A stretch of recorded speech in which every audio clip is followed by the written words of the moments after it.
Que la paix, si possible, soit sur vous tous. Honneur, bonheur, prospérité sur chacun d'entre vous. Si je m'adresse aujourd'hui à vous, en cette période d'une extrême gravité, en cette période des plus troublées, c'est parce que notre peuple vit dans des conditions qui dépassent le cadre de l'irrationalité. Le Bénin connaît une crise sociale sans précédent.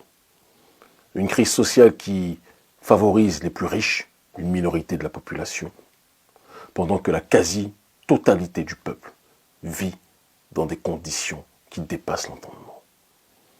Une crise socio-économique où les denrées alimentaires de première nécessité ont vu leur prix exploser, au minima doubler.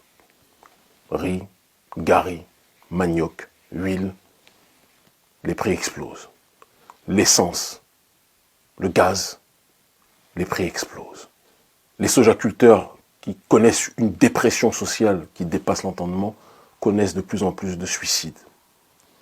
Les paysans, dans leur entièreté, connaissent des conditions des plus difficiles. Les licenciements au sein des entreprises d'État, eux aussi, sont devenus légion. Les enseignants vivent dans des conditions des plus difficiles, dans le primaire, dans le secondaire et dans la sphère universitaire. Le pays va mal. Vous rajoutez à cette réalité cette passion pour la persécution qu'a notre président, le président Patrice Talon, lorsqu'il s'agit de s'attaquer aux opérateurs économiques nationaux, qu'il pousse à l'exil, qu'il pousse à la dépression économique, politique et psychologique, parce que Talon n'aime pas partager le butin que constitue à ses yeux le Bénin avec ses semblables, avec le peuple.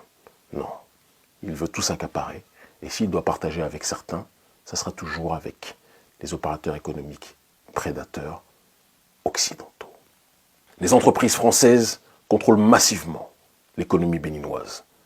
Inutile de préciser qu'elles sont exonérées pour la plupart de nombreuses taxes. Luxe dont ne peuvent pas se prévaloir les entreprises béninoises qui, elles, sont surtaxées par le même régime béninois. Toute cette situation entraîne une frustration généralisée au sein de la population, du nord au sud, de l'est à l'ouest. Un peuple qui souffre ne peut pas être un peuple en paix. Et constater ce fait ne signifie pas appeler à la violence, mais simplement rappeler le principe élémentaire d'intelligence. Nous avons tous vu la déclaration au Parlement, à l'Assemblée nationale, du président Patrice Talon. Une déclaration pleine de mépris, d'arrogance et aussi de panique.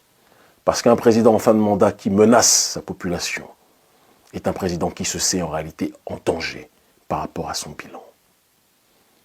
Dire cela ne signifie pas vouloir appeler à la déstabilisation, bien au contraire. Simplement constater que quelqu'un qui est sûr de son bilan, quelqu'un qui est sûr de ses actions, quelqu'un qui est sûr du bienfait de ses démarches, ne pourra jamais être dans une logique de tenter d'intimider son peuple. Mais cette méthode d'intimidation a été le b.a.-ba de la politique du président Patrice Talon depuis son accession au pouvoir. Une intimidation qui ne marche plus, une intimidation qui n'étonne plus, une intimidation qui glisse sur la peau d'un peuple qui a été si longtemps persécuté qu'il ne sent plus les coups. Face au faible pouvoir d'achat, les Béninois vivent depuis quelques semaines la flambée des prix des produits de première nécessité sur le marché. Une situation qui vient enfoncer le clou des plaintes d'une crise socio-économique sans précédent au pays de l'Amazone. Il n'y a rien qui est moins cher actuellement au Bénin. Les produits vivriers sont très chers.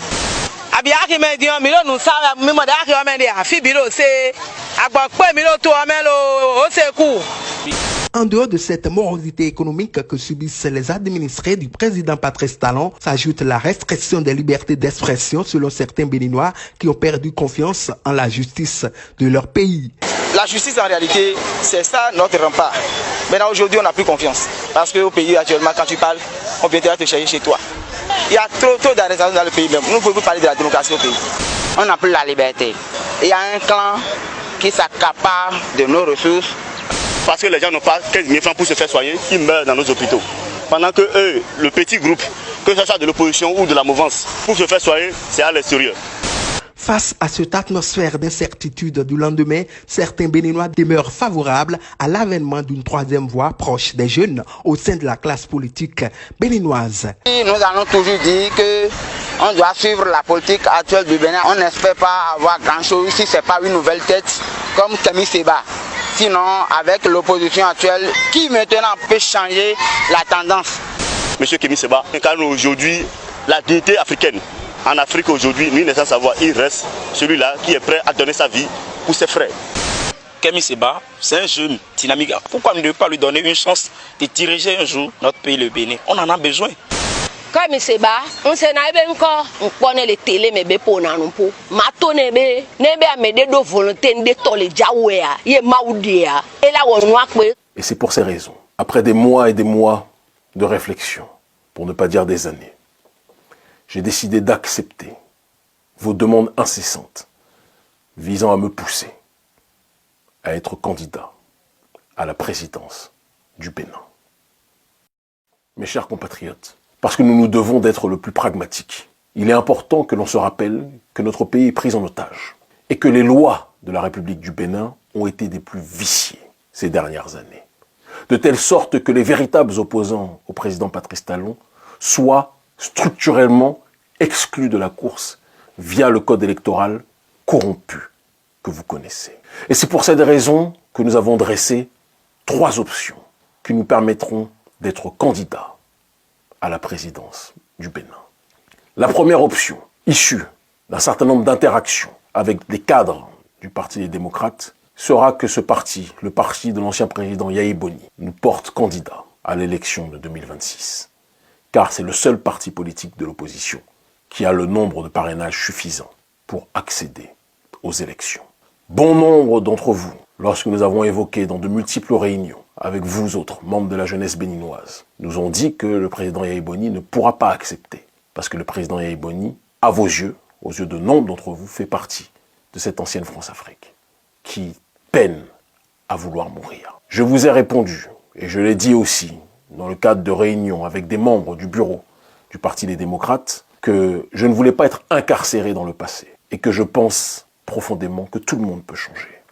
Le Parti des démocrates a une occasion historique s'ils comprennent la nécessité de parier sur le bon poulain, de gagner les élections au premier tour. Un coup KO, coup de marteau. Est-ce que le président Yahi Boni acceptera cette main tendue? Ça sera la dernière que nous lançons. Je l'ai dit à bon nombre des membres du bureau central au sein duquel j'ai de nombreux amis. Si tel est leur choix, nous avancerons ensemble et nous libérerons le pays. La deuxième option aura pour seule et unique fonction de constituer une véritable coalition, bien plus large que celle qui existe actuellement, visant à exiger une réforme du code électoral pour que tout le monde puisse candidater à l'élection présidentielle au Bénin. Et enfin, la dernière option, certains diront peut-être la plus importante, c'est une triangulation des forces, appelée l'opération Jéricho, qui s'appuiera sur une base tripartitionnelle, une logique de révolution sur le terrain informationnel, une logique de mobilisation, de contestation populaire, et une prise de responsabilité de ceux habilités dans le pays à faire basculer les choses pour que le peuple puisse reprendre le pouvoir. Dans tous les cas, nous accompagnerons tous les processus évoqués parmi les 3 qui permettront à notre peuple d'arriver à la destination nommée la libération du Bénin. Ce que nous avons propagé partout, nous allons l'installer ici, pour une résurrection du pays des Agonché, pour une résurrection du pays de l'ancien Dahomey, pour une résurrection d'un peuple qu'on a trop longtemps voulu écraser, mais que nul ne peut exterminer, pour que le travail commencé par Béhanzin puisse être finalisé. Ce que le roi Béhanzin a commencé, nous allons plus que jamais le terminer. Le Bénin libre ou la mort, nous vaincrons.